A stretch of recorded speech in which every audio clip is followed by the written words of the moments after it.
राष्ट्रीय लोकशाही आघाडीचे उपराष्ट्रपती पदाचे उमेदवार म्हणून महाराष्ट्राचे राज्यपाल सी.पी. राधाकृष्णन यांच्या नावाची घोषणा. भाजपा संसदीय मंडळाच्या बैठकीत झाला निर्णय. मुंबईत मुसळधार पावसामुळे वाहतूक प्रभावित. पुढील 2 दिवसांसाठी रेड अलर्ट जारी. सर्व यंत्रणांना सज्ज राहण्याचे आयुक्तांचे निर्देश. मंत्री आशिष शेलार यांच्याकडून परिस्थितीचा आढावा. हवामान विभागाच्या अतिमुसळधार पावसाचा इशारा लक्षात घेत मुंबईतल्या दुपारच्या सत्रातल्या शाळांना सुट्टी जाहीर.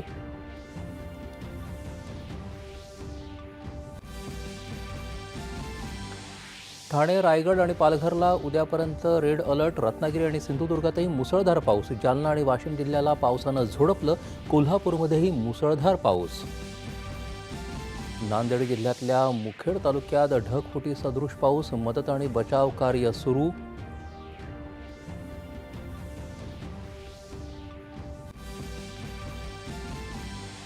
चीनचे परराष्ट्र मंत्री वांग यी आजपासून 2 दिवसांच्या भारत दौऱ्यावर. भारत चीन सीमा प्रश्न आणि इतर द्विपक्षीय मुद्द्यांवर करणार महत्त्वाची चर्चा.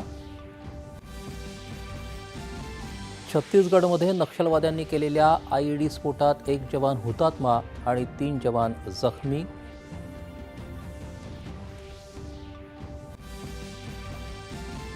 राजे रघुजी भोसले यांची ऐतिहासिक तलवार मुंबईत दाखल. मुंबई विमानतळावर राज्य सरकारतर्फे स्वागत.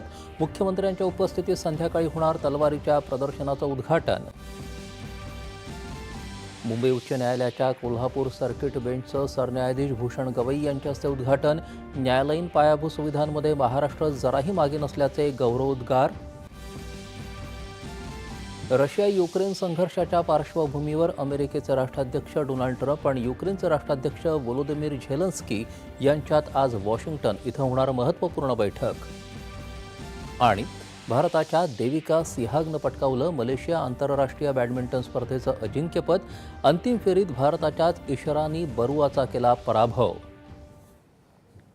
नमस्कार. एकच्या बातमीपत्रात